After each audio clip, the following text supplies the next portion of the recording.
Hello guys, magandang araw, magandang umaga. Luto tayo guys, mga followers, mga friends, viewers.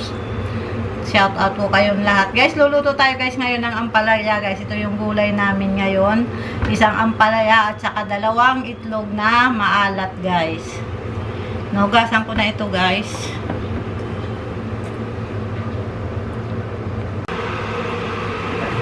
Guys, una natin gawin guys, hiwain natin itong ating ampalaya guys. Ang hirap na maliit ang pwesto talaga guys. Dito nahihirapan ako, sobrang liit ng pwesto ko guys.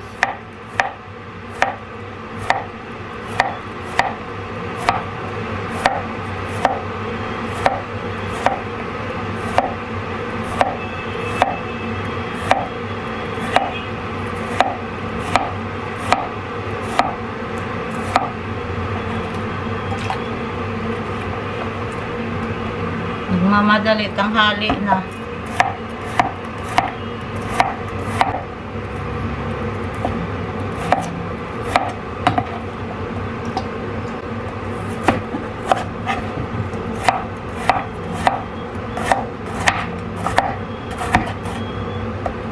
Hindi ko talaga maano yung paghiwa na gano'n kabilis. Natatakot ako sa kutsilyo.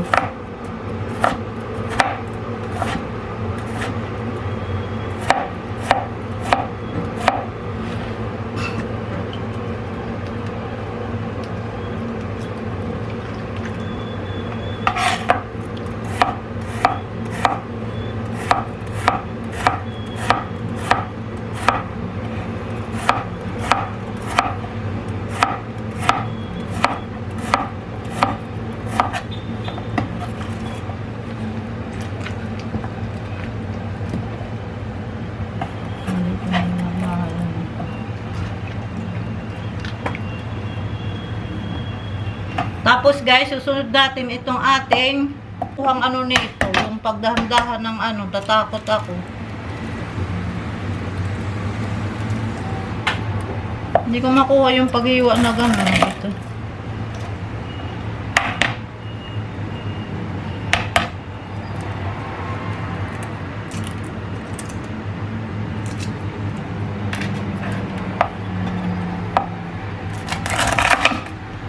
Kailangan pala ganyanin muna.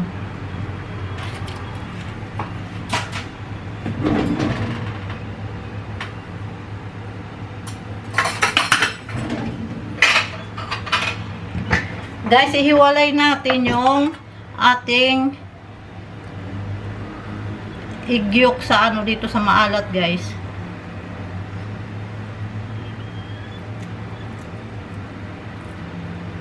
Kailangan nakuha natin siya lahat.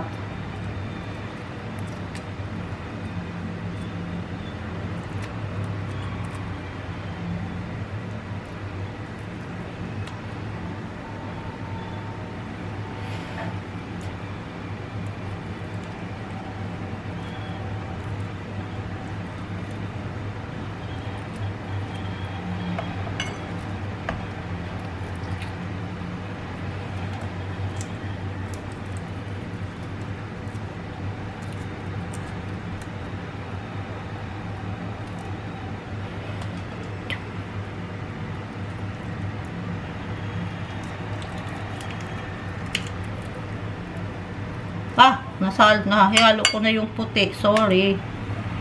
Nagmamadali na. Wala na akong oras. Pasilip-silip pa kasi sa sa Facebook habang may ginagawa, pati tuloy, di ko na malayan anong oras na.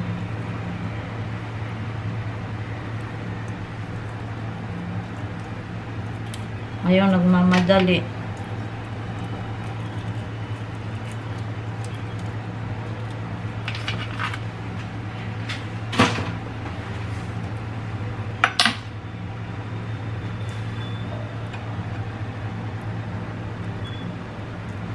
May puti Kailangan guys, tanggalin natin yung puti sana Kaso mamadali ako.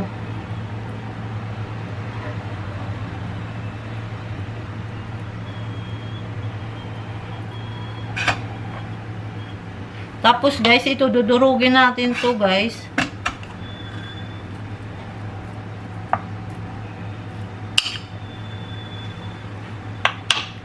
Hirap.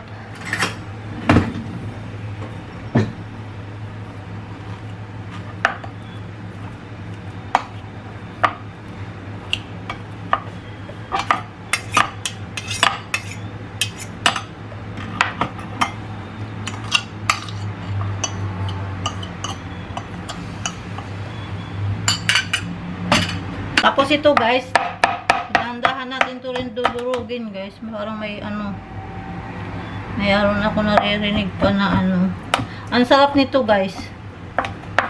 Kahit ako nagustuhan ko to naluto. To guys, recipe dati doon sa yung manugang ni Lola doon sa tinuro sa akin. Yun doon pa kami sa kabilang bahay. Parang may nasasabat ako na balat ng balat ng nagkakrak. Nandito banda. Saan ba yun? Ito, nakita ko rin. Meron pa dito. Saan ba yun? Meron ako. May maliit. Meron pa dito. Sa banda. Ito.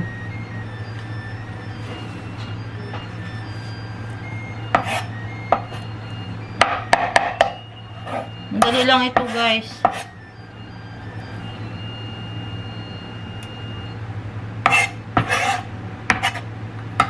Sige guys, umpisa na tayo kasi anong oras na. Maaabutan na ako, magpiprito pa ako ng isda. Nilalagay ko dito. Ako mapagtungtungan.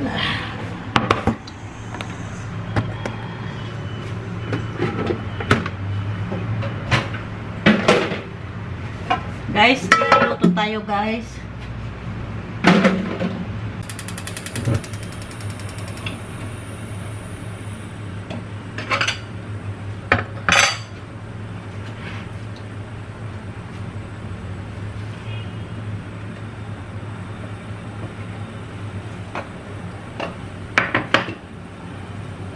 Guys, nabilhan na pala ako ng amo ko ng medyo magandang kawali guys. Nung isang araw to binili guys. Lagyan lang natin ng kaunting mantika. Konting-konti lang guys. Kasi kahit walang mantika, pwede ito. Nagprito ako nung isang araw guys ng nung dumating to, nung umaga, tapos nung bago magprito ako ng isda. Wala akong ginamit na vegetable oil. Naprito ko, naluto ko yung isda guys.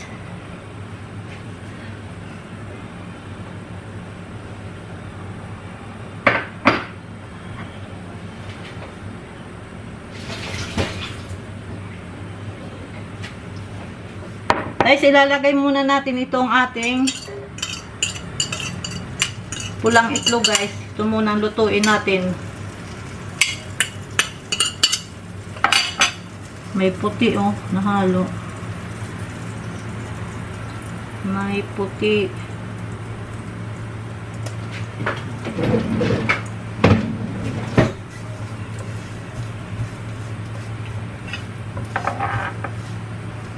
Mga puti na halo. Gusto ko yung walang halo eh.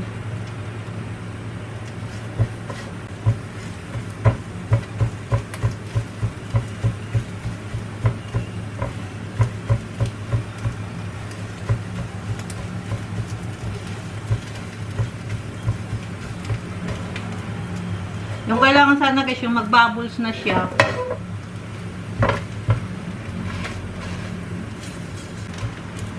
Yung ganyan guys, nag-umpisa na siya mag-bubbles. Yung ganyan sa gilid, yung ganyan yung pagkaluto niya guys nito. Yung parang nagbabubbles siya.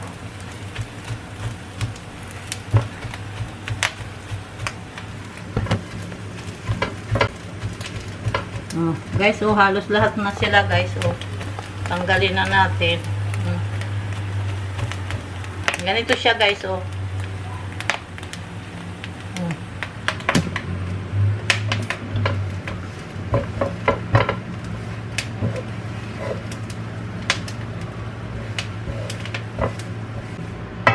Tapos guys, isunod natin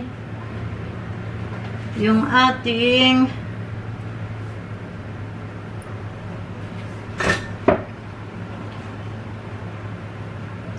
saan na yun? Yung bawang ko. Binibili kasi ng bawang na bawang ng amo ko guys. Kadalasan ganito yung durog na sa palengke.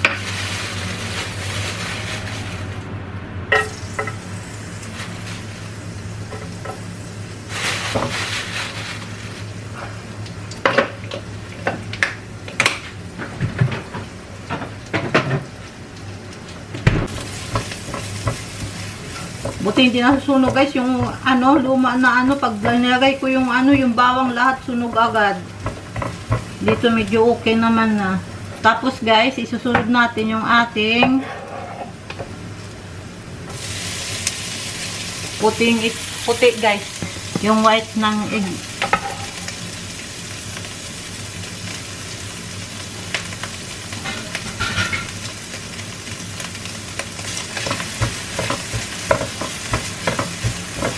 Tapos kung nito magluluto naman ako ng ito ako ng isda, yun ulam namin ngayon.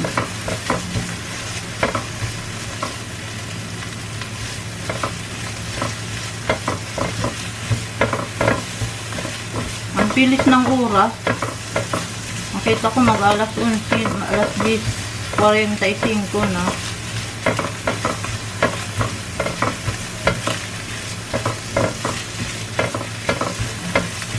Pag naigisa natin yan guys, lalagay na natin yung ating ampalaya guys.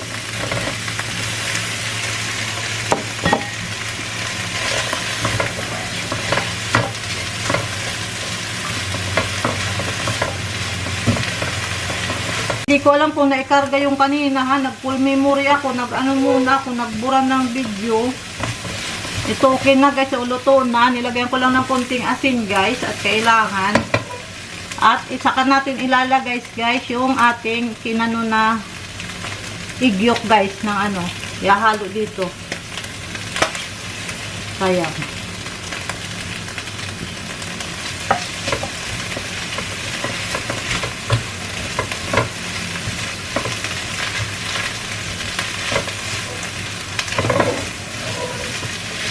Huwag naman natin lutuin masyado guys yung ating ampalaya kasi alam niyo naman pag ampalaya na overcook mapait.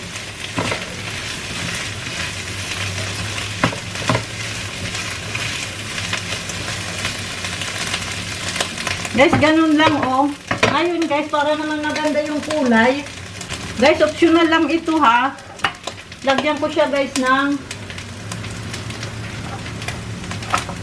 onion guys na green onion guys.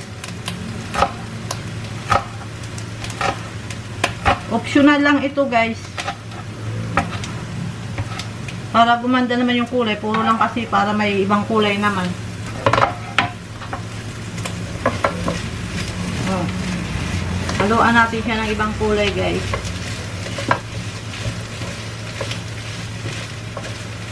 Oh. Ganito lang siya guys. Luto na oh. Ayan siya guys oh. Luto ng ating ampalaya with salted egg guys.